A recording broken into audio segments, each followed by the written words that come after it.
A palavra fintech é uma abreviação para Financial Technology, tecnologia financeira em português. Ela é usada para se referir a startups ou empresas que desenvolvem produtos financeiros totalmente digitais, nas quais o uso da tecnologia é o principal diferencial em relação às empresas tradicionais desta área. O setor de fintechs é o mais desenvolvido no ecossistema de empreendedorismo e inovação nacional. Das cerca de 11 mil startups ativas no país, nada menos do que 1.300 atuam inovando no setor financeiro. E para falar sobre esse tema, eu recebo nessa edição de O Rio é Tech a Bruna Araújo, gerente jurídica, compliance, ESG e regulatório na Creditas, uma startup brasileira do segmento de serviços financeiros que se tornou a principal plataforma online de crédito do país.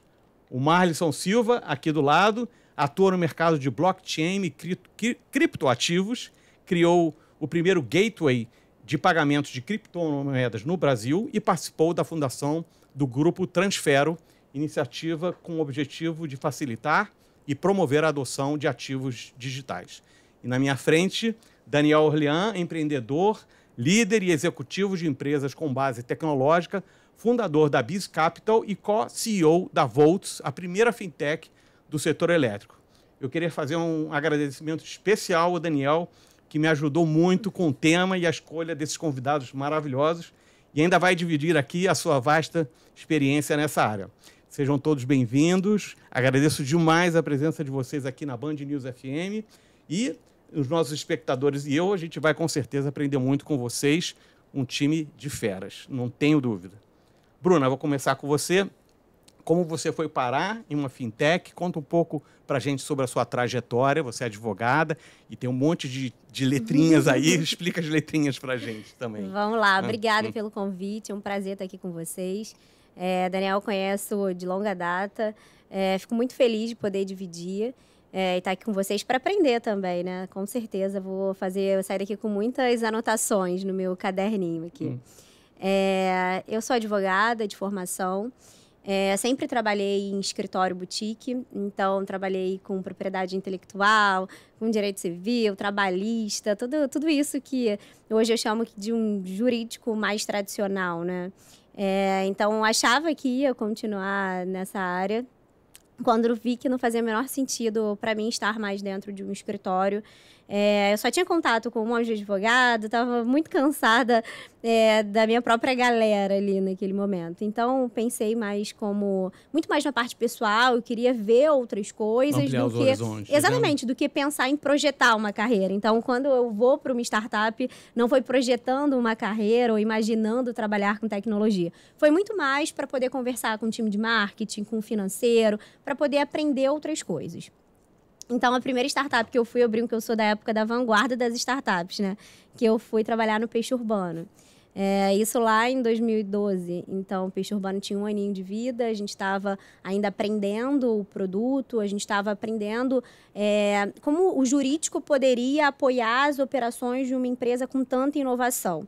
Então, a gente tinha, obviamente, o CDC, que era o Código de Defesa do Consumidor, a gente tinha o Código Civil, mas a gente tinha que fazer um monte de coisas que não tinha legislação e, na época, pouco se falava, né? A gente não tinha nomenclaturas que hoje a gente tem, unicórnio, jurídico 4.0, hoje a gente tem o Marco Civil da Internet. Então, a gente hoje tem muita coisa que naquela época não tinha. A gente realmente trabalhava com CDC, Código Civil e Processo Civil e vamos embora. Então, a gente fazia ali realmente o que não estava proibido dentro da legislação para que a gente pudesse trazer a inovação para a empresa. Então, foi aí que eu fui parar no Peixe Urbano, muito mais com uma vontade de aprender novas coisas fora o direito. E aí, quando eu entendi que eu estava numa empresa de tecnologia, porque antes a gente pouco se falava em startup, e eu achei aquilo incrível e eu comecei a ter muita autoria dentro da companhia, então eu pude pensar em produtos, a gente já pensava em privacidade dos dados do cliente muito antes de se falar em LGPD, porque a gente precisava ter esse cuidado de InfoSec ali com os dados, então eu comecei a aprender áreas do direito que hoje a gente consegue fazer curso, ler livros, que na época a gente não tinha. Então, foi muito ali aprendizado, tomando porrada todos os dias e aprendendo coisas novas no dia a dia. Construindo o avião voando, né? O avião voando. Então, fui parar no Peixe e a gente compra o Groupon no meio do caminho, que também era um site de compras coletivas. E depois que a gente faz essa aquisição do Groupon, a gente decide pivotar o modelo de negócio. Pivotar, explica para os espectadores. Legal. Pivotar é mudar completamente a estratégia, o modelo de negócio da companhia. Então, a gente era um site de compras coletivas que tinha aquele reloginho. Então, a oferta ficava no ar por 24 horas, aí aquele reloginho ficava lá. Então, se atingisse o número de cupons necessários para a oferta virar, para você poder usar o seu cupom estava válido. Se só vendesse 2 cupons daquela oferta, você não podia usar porque a oferta não tinha virado.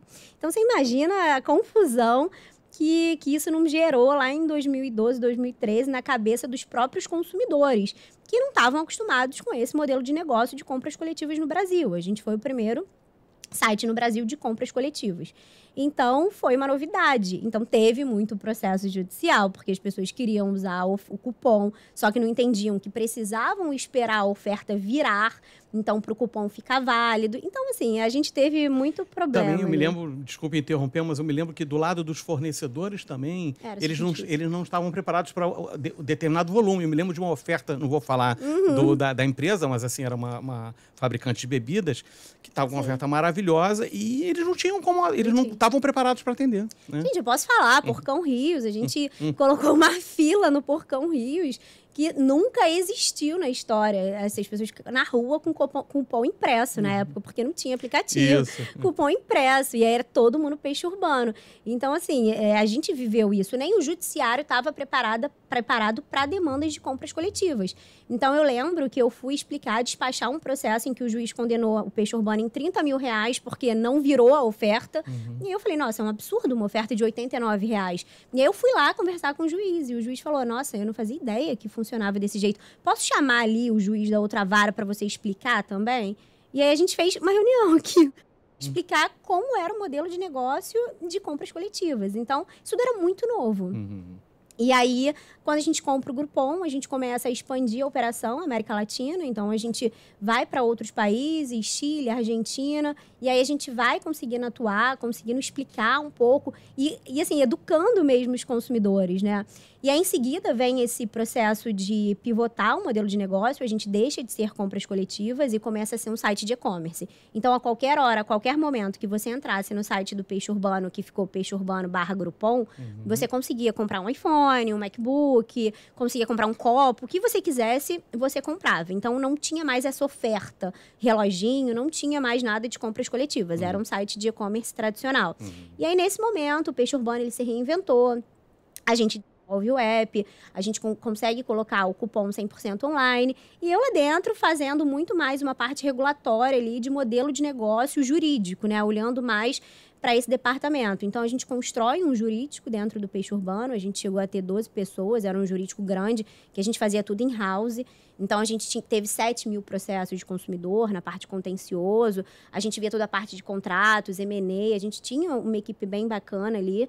E aí, a gente tinha, óbvio, áreas tradicionais do jurídico, como trabalhista, consumidor, que a gente via muito Código de Defesa do Consumidor. Tinham várias áreas e tinha também a parte estratégica que ficava dando muito apoio ali aos founders, aos executivos do comercial, executivo de marketing. Então, toda essa parte de propriedade intelectual para cuidar da marca. Tanto é que tem até, vou fazer um parêntese para não me alongar muito, mas acho que é bem legal falar disso.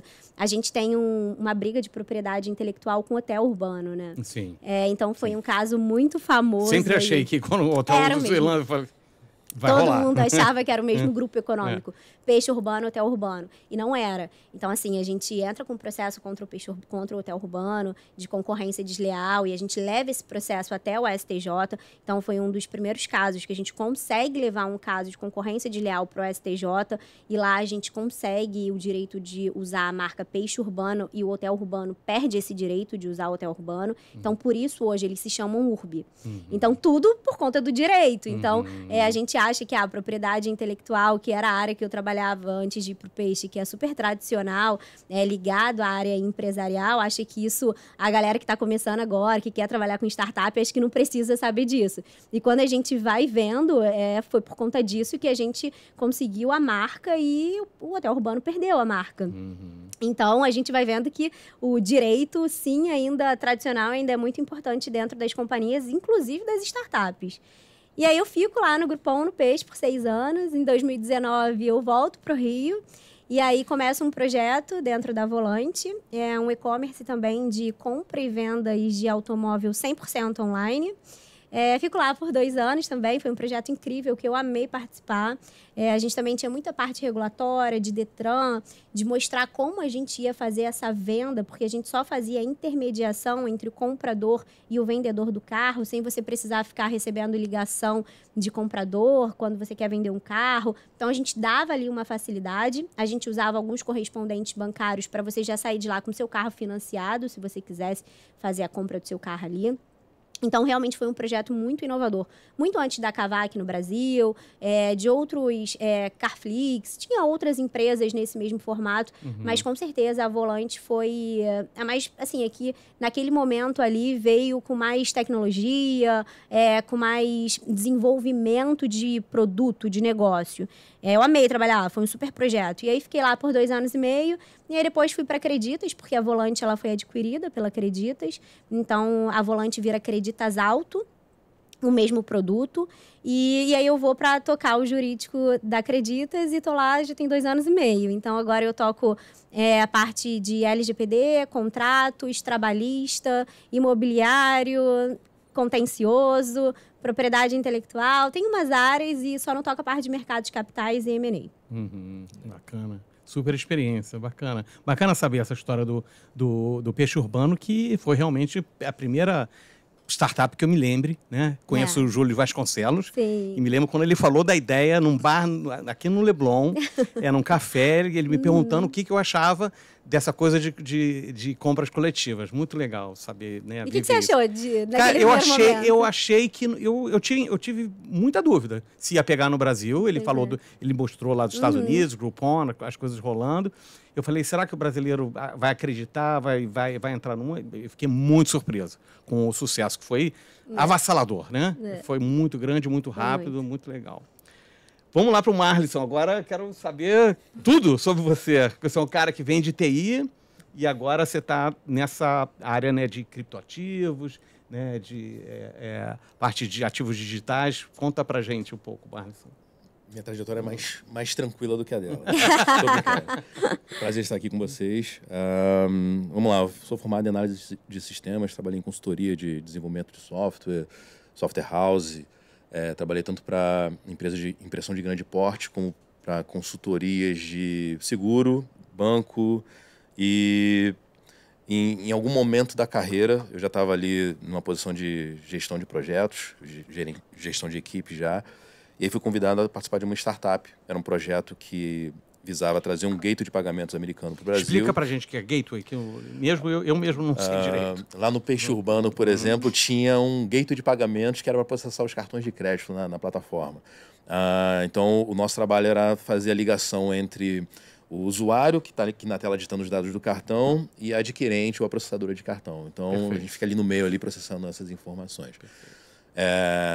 Nesse caso, a minha missão como desenvolvedor era tropicalizar essa plataforma americana para a realidade brasileira, que aqui nós temos parcelamento, lá não tinha, nós temos boleto. Uma grande diferença, né? Eles não sabem o que é isso. Não sabem o que é isso. E aqui tem muito chargeback. E lá também não tem tanto chargeback. Né? Chargeback, explica pra gente. Chargeback você passa o teu cartão e de repente você olha para tua fatura e fala assim, não reconheço essa compra. Você liga para a tua operadora e fala assim, não reconheço a compra. A operadora ela cancela para você, tenta entrar em contato com o fornecedor que passou o teu cartão, mas às vezes o fornecedor que fica com a conta a pagar. Né? Então, algumas empresas quebraram ao longo dos anos aí por conta do número de chargeback. Então, essa é uma operação que gerou a necessidade de termos sistemas de antifraude no mercado. Antifraude por exemplo, temos empresas como o Conduto, né? O Tom Canavarro, amigo pessoal. Eles utilizam tanto inteligência artificial como o próprio comportamento no site para identificar se você é um fraudador ou se você é um bot que acabou de pegar os dados de um cartão de crédito e está lá efetuando uma compra só para poder usar o seu cartão furtado. Né? Então, o Brasil cresceu muito nessa questão de prevenção a roubo, a fraude com cartão. E depois veio a questão da LGPD. E aí, todo mundo que fala de pagamentos, fala de 3DS, 3G Security, que é mais uma camada de proteção para utilizar nas compras online, no e-commerce. Acho que o mercado de e-commerce mudou um pouquinho por conta das fraudes dos últimos 10 anos, colocando assim. O brasileiro é um bichinho diferente. Ele é muito criativo, então Com certeza. tem o lado bom e o lado ruim. Né? Exatamente. Então o lado bom tem que seguir a vontade ruim do brasileiro, que é normal. E aí depois desse projeto, eu tive a oportunidade de me mudar para São Paulo, porque o grupo foi adquirido pelo Itaú, pelo Grupo Rede, a empresa. E aí eu decidi ficar no Rio. São Paulo é maravilhoso, mas eu gosto mais do Rio. E aí decidi criar minha empresa, que era um sonho de adolescente, ter uma empresa. Então criei um gateway de pagamentos que aceitava crédito, débito, boleto, focados em startup. Então nós focamos no público de startup no Rio de Janeiro, visitamos todas as incubadoras, todos os projetos de startup. E alguém falou assim, poxa, se tivesse criptomoeda aí, seria uma cereja. Aí a gente foi lá, implementamos ali um meio de pagamento aceitando Bitcoin. Ganhamos alguns prêmios, né? Tanto Inovabra, Seedstars World, que eram prêmios de inovação. Fomos para Copenhague, Suíça. Aí a Suíça se tornou um local propício para a nossa operação com cripto, porque já tinha uma regulamentação lá. Então, abrimos uma empresa na Suíça, compramos a operação no Brasil, e aí saímos na Exame, saímos em alguns veículos e aí cresceu. Isso é Transfero? Era Já Bit1. Ah, tá. E aí, ao longo do tempo, fez sentido lá começamos em 2015 o projeto, em 2017 fez sentido criarmos a Transfero Suíça. Então, a Transfero ela veio para ser uma boutique de investimento na Suíça. E agora, em 2019 para 2020, 2019-20, transformamos o grupo inteiro em Grupo Transfero. Isso. E aí, hoje, o Grupo Transfero tem tanto um braço de pagamentos, investimento e educação agora. Então, Educação também? Educação. Eu criei um projeto de educação que visa pegar jovens que não têm acesso à educação adequada, né? Hoje, se você olhar para o Rio de Janeiro, nós temos milhões de estudantes, milhares de estudantes no colégio público, e eles não chegaram nas melhores universidades. Sim. Do outro lado, nós temos os alunos das melhores universidades, que também não apertarão um parafuso para a direita e para a esquerda. Eles vão ser gerentes, serão diretores, serão CEOs de empresas, mas está faltando da base ali, do meio da pirâmide para baixo, está faltando muita mão de obra especializada. Né? Então, a proposta do nosso projeto foi, será que a gente consegue pegar a galera da base da pirâmide aqui e transformar num Mas em técnico? que nível de ensino? É nível médio ou não? Acima de 18 anos, passou do ensino médio, a gente já está aceitando. Você conhece a Jovem Gênios? Já ouviu falar? Jovem Gênios, não. É uma startup que interessante, que tem um pouco essa pegada, né? Não conversei com eles eles semana ainda. passada aqui, dá uma olhada. Vou Cara, é procurar. maravilhoso, maravilhoso. A Volante chegou a fazer É? com eles. Eles levam a galera de time de TI, é bem Legal. legal. Mas o teu foco é capacitar para o trabalho mais, né? É diferente um pouco. Tecnológico. É diferente. É diferente. É porque em 2021, no meio da pandemia, assim, a Transfero ela achou que ia perder muito na pandemia, acabou que nós fomos obrigados a crescer muito, porque tudo virou online e aí explodiu a parte de pagamentos online, né? Então tivemos que contratar. Cadê os bons alunos, os bons profissionais? Todo mundo estava contratando na mesma época. E aí nós levávamos 6 meses para treinar um novo entrante. E aí, mesmo que você pegasse ele de grandes universidades, você tinha 6, 8 meses de treinamento para até ele se adequar ali ao ambiente. Ficar pronto, né? E aí chegou um dia, será que é possível pegar alguém que é zero nessa linha, que já não está na USP, não está no IBMEC, não está nas grandes universidades? Será que é possível formar também nessa mesma linha? E aí montamos um projeto de 6 meses, colocamos jovens que não tinham faculdade ainda, só tinham 18 anos ali, tinham o básico de entendimento de computador, Windows, a coisa toda, e tentamos formar. Então a primeira turma teve 15, 12 foram contratados pelo próprio grupo Transfero. Um saiu no último mês, foi contratado por uma consultoria para trabalhar no Santander, foi bem legal. Um deles foi contratado em menos de 3 meses, 3 saíram da Transfero, foram trabalhar para empresas de fora. E 1 ano depois virou tech lead numa empresa da Califórnia. Aí foi muito Nossa, legal, que legal, porque hein? né, tu Parabéns. saiu daqui e chegou em algum lugar. Putz, isso é demais. E aí a primeira leva foi, poxa, dei sorte, vamos fazer a segunda. A segunda deu certo também. E aí agora a gente está fazendo um teste com empresas parceiras. Então tem algumas que a gente está conversando e vendo se é possível formar jovens dentro de outras empresas ou dentro de outros grupos de educação também. Pô, que legal, parabéns. Muito legal. E eu acho interessante que ele tem esse lado de educação e o Dani também tem o lado de educação. E o Dani também tem o lado de fintech. Né? Também tem muita coisa com jurídico. Então vou agora saber da história do Dani. Dani, você vai ter que fazer... Ó, eu vou fazer rápido. Isso vai ter que ser uma temporada, não daria. Eu sou jovem há mais tempo que a Bruna, como a gente fala. Do Maris eu não sei, mas da Bruna com certeza. Não, eu tive... Né, eu sou engenheiro, né, engenheiro de computação. Meu mestrado é na área de inteligência artificial, né, ontologias, na área de computação coisa também. Fácil, né? É coisa fácil. Não, mas na verdade foi uma continuidade, né, da própria engenharia de computação, da PUC, e eu fui privilegiado nessa questão, né? Eu tive acesso às melhores universidades por conta até de uma base educacional muito forte. Sou filho de professores, eu estudei nas melhores escolas com bolsa, entrei na PUC com bolsa e tal. E sempre fui muito tocado por essa questão da diferença entre o que faz nossa estrutura de ensino tradicional. E aí a gente fala de quem não tem acesso ao tradicional e mesmo quem tem acesso ao tradicional que não é um programa que preparava. Hoje a gente tem muita mudança aí com o BNCC e tudo mais, né? Que é a nova base curricular de você poder formar. É muito estranho ver alguém que não é da área de educação falar BNCC. Porque eu costumo dizer que provavelmente eu fui concebido numa sala de aula. Se não foi, fisicamente foi mentalmente, pelo menos. Porque meu pai é professor de escola pública há 40 anos, né? Foi do estado, depois do município. Minha mãe é professora infantil. Então, eu nasci e cresci respirando educação. E eu tinha um sonho de ser professor, eu queria ser professor. Né? Meus pais que me demoveram dessa ideia de ser professor. Proibiram, né? Era uma questão de valorização da carreira, muito. Né? Eu via também meus pais sofrendo com isso. Sofrendo não só pela desvalorização da carreira, como também vendo os jovens, né? E meu pai, professor de escola pública, ele via muitos jovens ele querendo aprender, mas como não tinham a base, ele era do ensino médio, quando ele era do estado.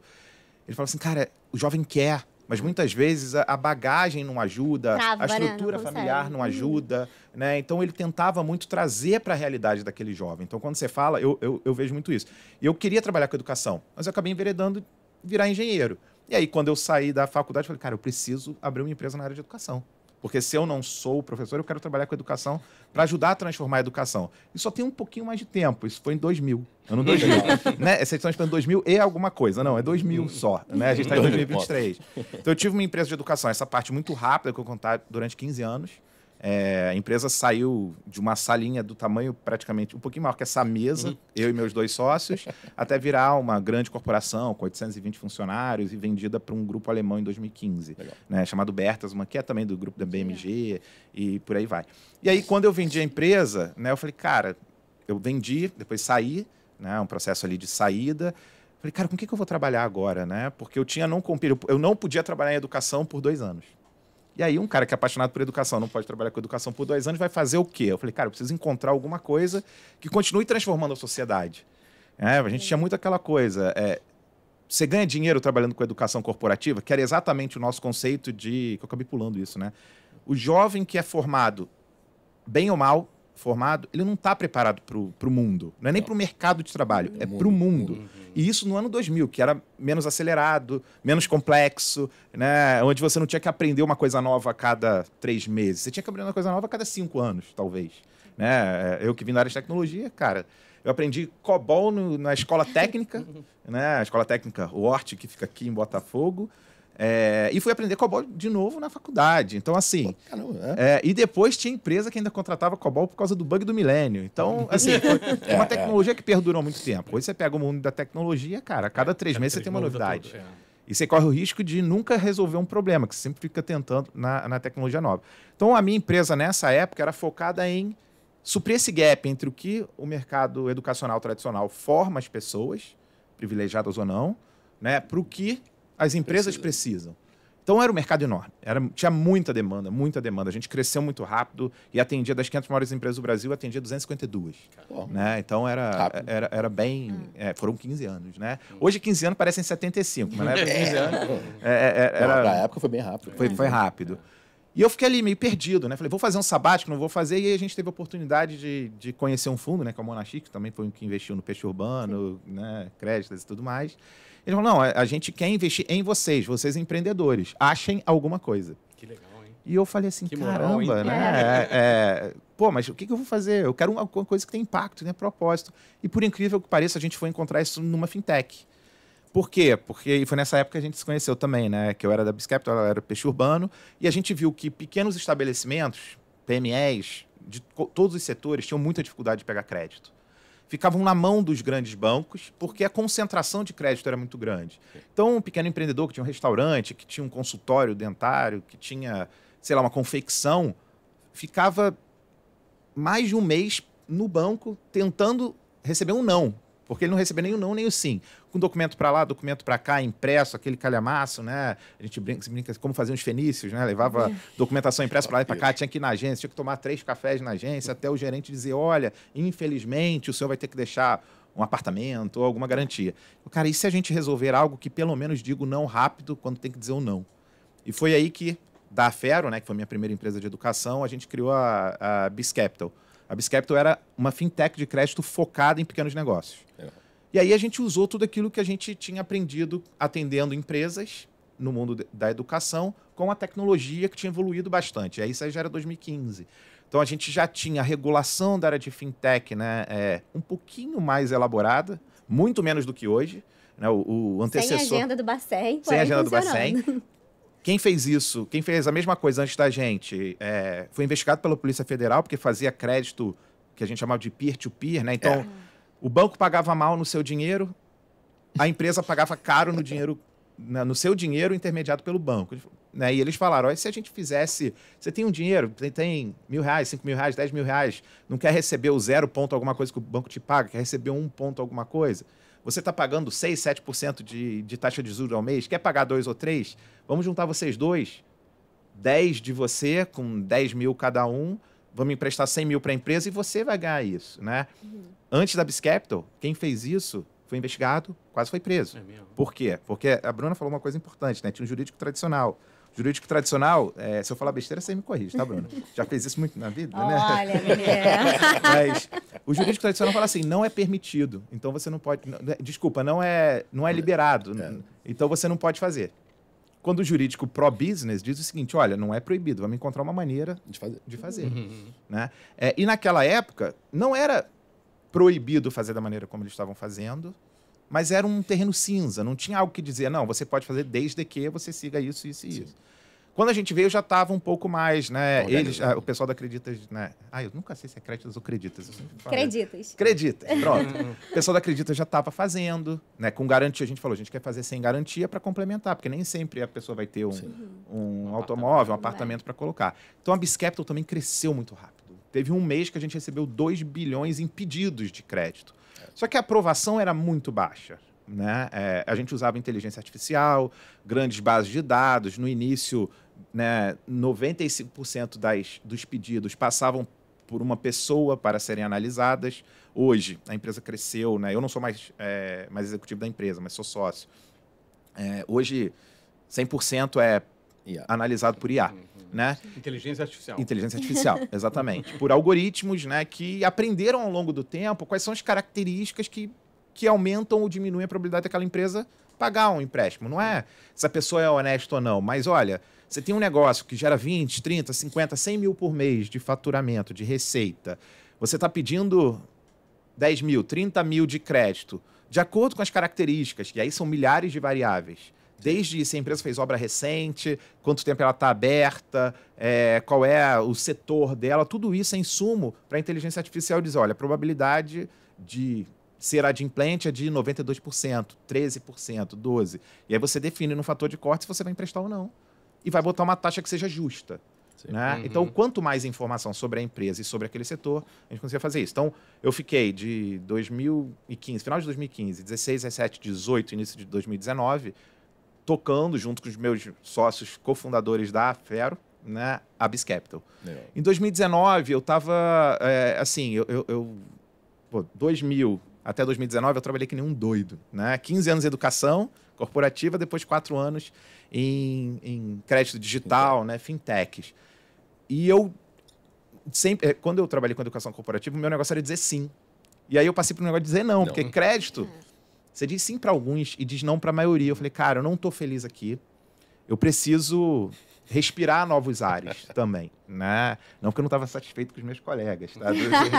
Mas é porque eu falei, cara, eu tô aqui olhando a máquina, respondendo sim ou não, sim ou não, sim ou não, eu quero fazer outra coisa. E eu falei, vou voltar para educação.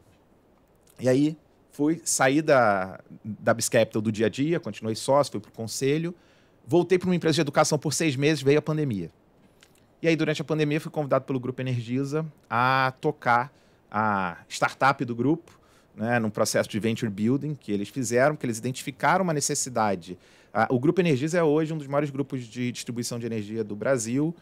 Recebeu, esses dias recentemente, a segunda empresa mais inovadora do setor, a primeira brasileira. A primeira brasileira, a primeira colocada é uma empresa estrangeira, portuguesa, mas do setor. E investe muito nessa parte de entender a necessidade do cliente. Tá? Então, em 2018, eles fizeram um projeto de jornada de jornada de ciclo de vida do cliente, perceberam que 2/3 dos consumidores de energia da Energisa pagavam a conta de luz em lotéricas em dinheiro, em 862 cidades do Brasil, sendo que só 406 tinham agências bancárias. E aí veio o início do projeto, eu vou parar aqui para você poder dar continuidade. Vamos fazer uma fintech que promova a inclusão financeira dessas pessoas. Desde trazê-las para o mundo digital, 2018 e 2019 fazia sentido falar isso. Okay. Depois, pela pandemia, né, você mesmo falou, quase tudo virou digital, algumas a forceps. E também oferecer para ele produtos financeiros que promovam essa mobilidade social. Seguros, investimentos, crédito. Né? Porque essas pessoas estavam à margem do sistema financeiro. Sim. Nem existiam em birôs de crédito. Então, como é que você vai dar crédito para alguém que não está, né, num birô de crédito? Ela não está nem negativada, porque ela nunca teve acesso. Então, a gente fala muito hoje do programa Desenrola, também não vou entrar nesse mérito, né? Mas as pessoas não sabiam se eu podia dar crédito ou não, porque ela não tem histórico. Então, parando aqui, hoje eu sou co-CEO da Volts. Não é a de motos, muitas pessoas confundem com a Volts de motos, né? Eu tenho essa... A minha empresa era Bis, que também... Minha empresa era Bis, que também era o nome de uma moto, né? Aí, a segunda, Volts. Né? E hoje a Volts, né, faz parte do Grupo Creditas. Então, a Volts Motors. A Volts do Grupo Energisa, não. Prédio, em Botafogo tem uma... acho que é uma loja, né? Uma loja enorme, né? Então, tô nessa, né? Hoje a gente tem mais de 160 pessoas trabalhando em desenvolver produtos, né, financeiros com tecnologia. E aí, você falou no início, né? Fintechs, totalmente digitais. A gente já se posiciona muito no conceito de digital, né? É o físico com o digital conversando de maneira adequada. Então, essa é a nossa missão, nosso propósito aí de fazer a inclusão financeira das pessoas. Legal. E aí, vou perguntar para todos. Quem quiser responder primeiro, os outros vão depois. Saber, vocês todos viveram, então, esses momentos da história da fintech no Brasil. Como vocês diriam que está hoje isso? Estamos bem em relação ao mundo? A parte de regulação está legal, está funcionando? As coisas estão andando bem? O que pode melhorar? Eu acho que pode melhorar um monte de coisa ainda, mas assim, é algo que a gente precisa realmente pontuar. O Bacen está colaborando. Então, o Bacen é o Banco Central. Ele vem montando muitas agendas para fazer com que a gente consiga abrir o mercado e gerar uma concorrência saudável e tirando um pouco da concentração dos grandes bancos. Então, essa é uma intenção real do Bacen. E quando a gente fala sempre em serviço público, a gente sempre acha que, mas de repente não é tão assim.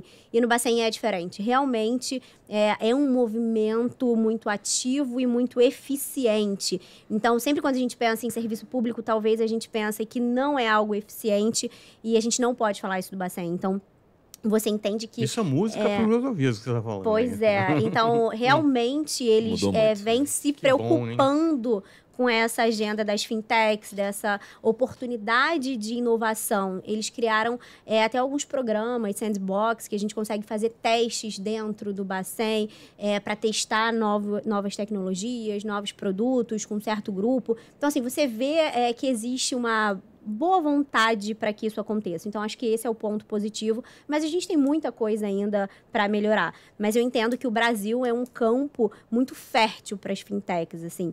Até porque a gente já foi muito maltratado pelos grandes bancos.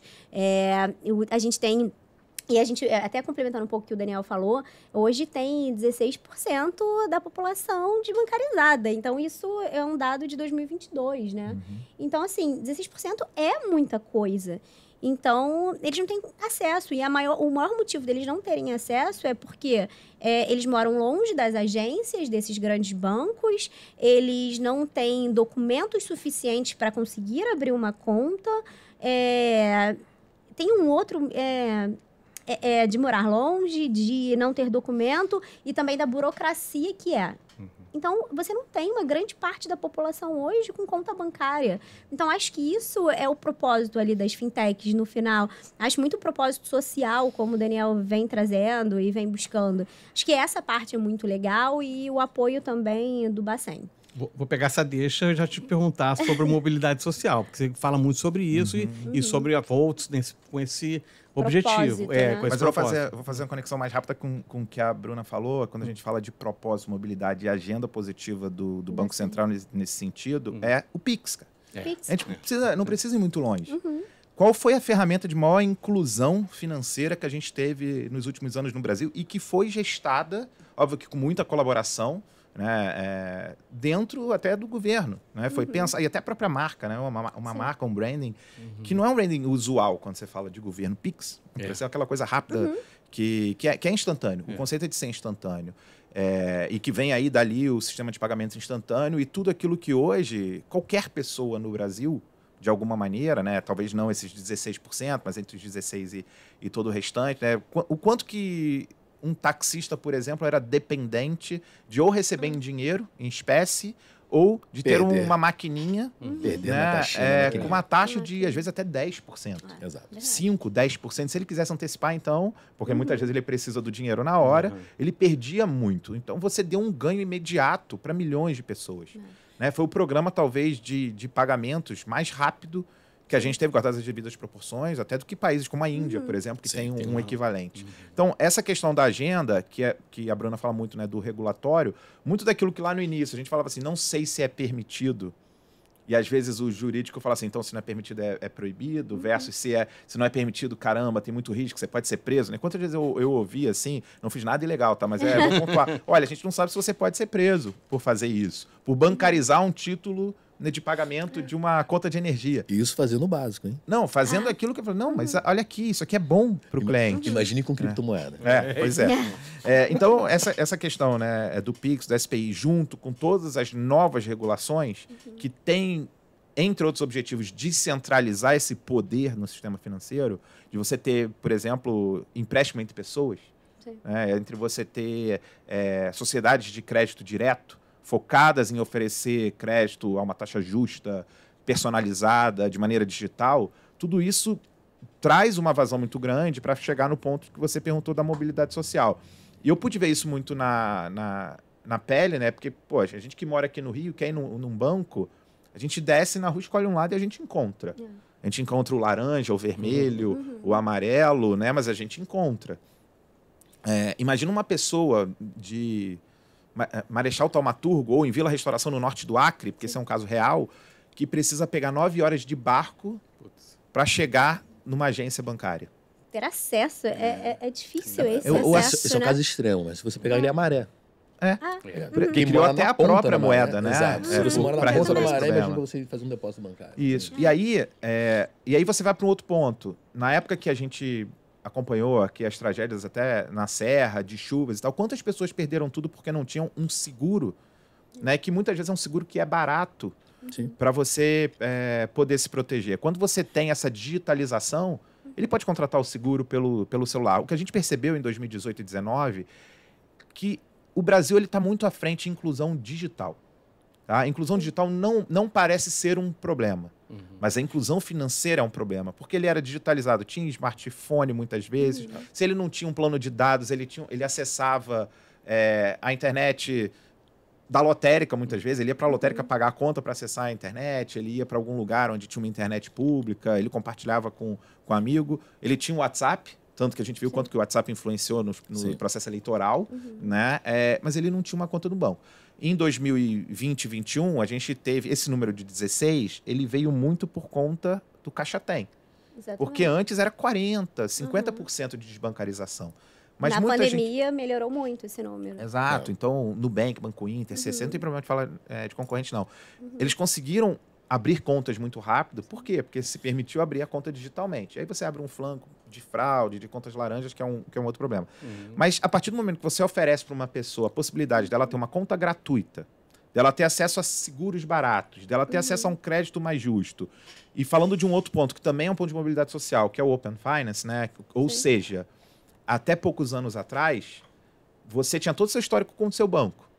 Mas o dono desse histórico era o seu banco, Era o seu banco. não era você. A partir do Open Finance, você passou a ser dono desse histórico. Então, se você não está satisfeito com o seu banco, você pode falar para um outro banco e dizer, olha, está aqui o meu histórico. Eu tenho direito a crédito com você? Porque o outro ele não tinha reconhecimento, ele tinha que botar uma taxa cara. Ou ele ia pegar uma análise demográfica, muitas vezes discriminatória, né, nivelada por baixo. Grosseirona, né? Grosseirona, É. e você ia ser prejudicado por não ter esse histórico. Então, Open Finance, SPI, que é o sistema de pagamentos, tal, a própria digitalização, tudo isso traz um mosaico de inclusão financeira que permite mobilidade social numa cidade que não tem uma agência bancária, que não tem uma lotérica. Muitas vezes essa cidade ela fica uma cidade economicamente... À margem. À margem, É. exato, boa palavra. Economicamente à margem, porque uma cidade do lado tem uma agência e o dinheiro fica lá.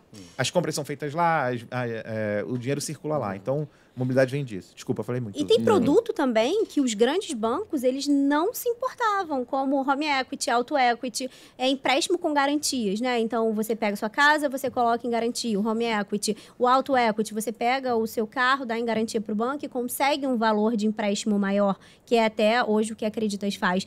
Os grandes bancos, eles não se preocupavam em melhorar em oferecer para o público esses produtos. Então, ali tinha muito mato, assim, então tinha muita oportunidade nesses produtos que os grandes bancos eles não investiam. E aí deu oportunidade para não só para fintechs, mas como para cooperativas de crédito. Você vê, o Cicobi cresceu absurdamente Sim. nos últimos anos, simplesmente pelo atendimento. Então, o que os outros bancos rejeitam como atender bem ali, aquele pequenininho ali, o pessoal está dando de 10-0 no atendimento. Só complementando aqui a fala do Daniel, hoje você tem o acesso digital, você deu acesso bancário, só que o brasileiro ele está perdendo por um item, né? É a educação. A educação financeira falta muito para o brasileiro. E aí, Totalmente. por falta de educação financeira, ele tem acesso digital, ele tem acesso agora bancário, só que ele não sabe o que fazer com esse acesso. Então, ele acaba aquela coisa do pobre fica cada vez mais pobre, ele se atrapalha sozinho, né? Vou dar só um exemplo aqui, né? Lá no nosso programa de educação, você tem jovens que saíram de zero para ganhar 3 a 4 mil reais. Se você pensa que o jovem não ganhava nada e passou a ganhar 4 mil reais, você pensa, pô, tá rico. Tá rico, a família tá bem, tá todo mundo rindo em casa. Não, é mais um endividado.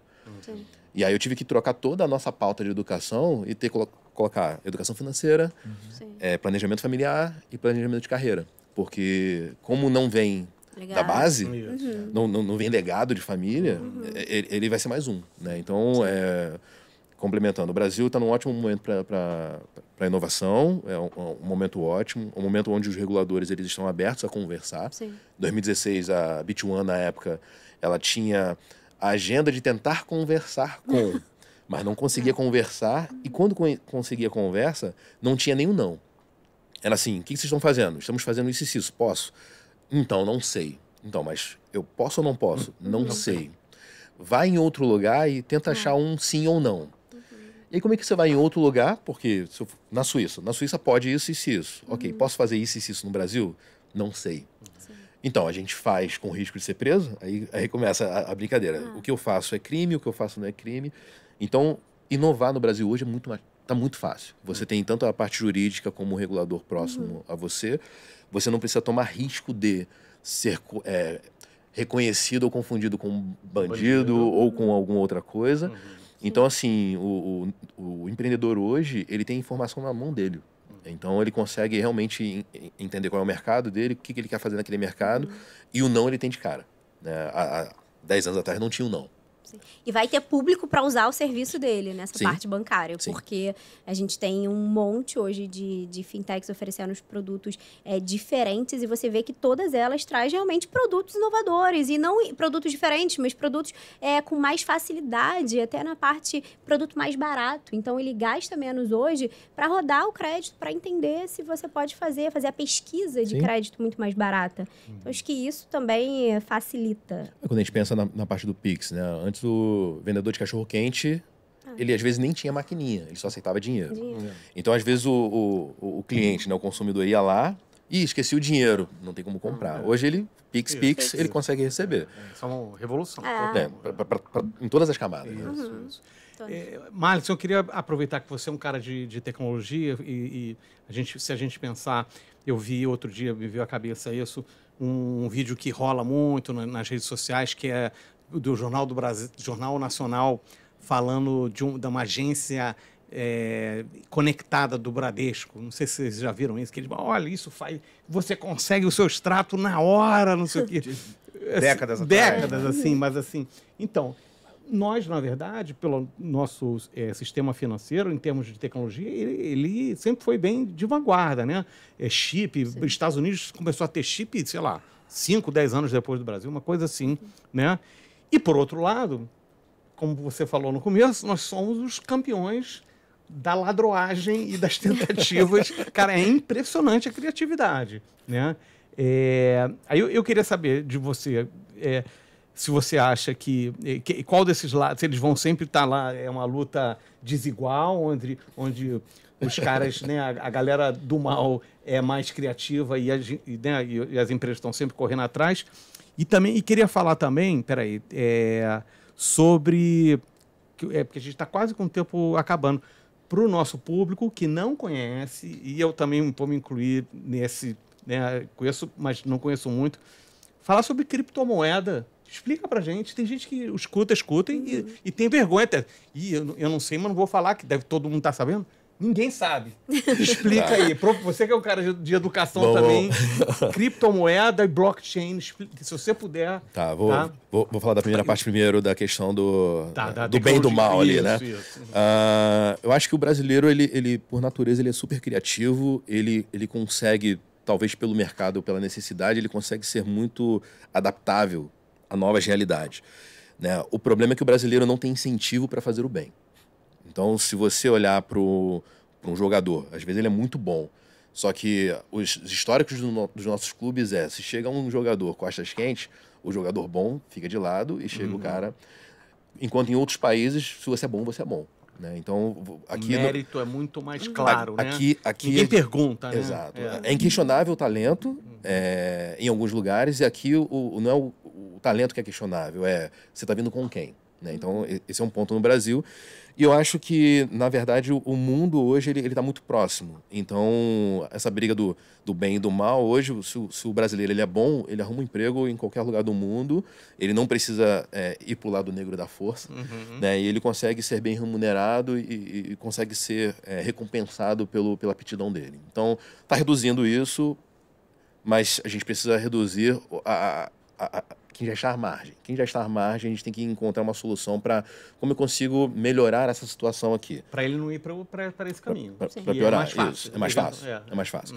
Falando de criptomoedas, né? Hoje o mundo é digital e em 2009, 2010, nós não tínhamos uma forma digital de pagamentos. Né? Então, quando você vem com o termo blockchain e Bitcoin, que foi a primeira criptomoeda, ela veio para revolucionar essa transferência de valores entre pessoas sem intermediários. Né? Então, hoje, você consegue mandar dinheiro para o Daniel diretamente, sem passar por um banco, sem passar por um terceiro. E mesmo com o Pix sendo instantâneo, nós temos o Banco Central ali no meio. Né? Quando você transfere uma criptomoeda para alguém, a relação é entre você e ele. Se deu algum problema na sua transferência, não tem a quem você recorrer. Por isso que a gente incentiva sempre o estudo. Então, se você vai lidar com criptomoeda, você tem que estudar sobre ela, estudar sobre o ecossistema, estudar sobre a blockchain, para você não ser enrolado. Então, os scammers, aí, os esquemas de pirâmide que nós temos aí no Brasil e no mundo afora, o problema não é a criptomoeda nem a tecnologia, o problema é a falta de conhecimento das pessoas. E a malandragem do pessoal que vende gato por lebre, né? Exato, mas é aquilo, como temos um gap de educação financeira, ninguém entende que é quase impossível gerar 30% ao mês sobre um determinado valor, a não ser que você bombou. Mas no mês seguinte você não vai ter o mesmo resultado. E quando você vende isso para uma pessoa que não tem educação, ela vai comprar isso muito fácil. Porque é o sonho dourado. Eu adoraria ter 20%, 30% ao mês parado.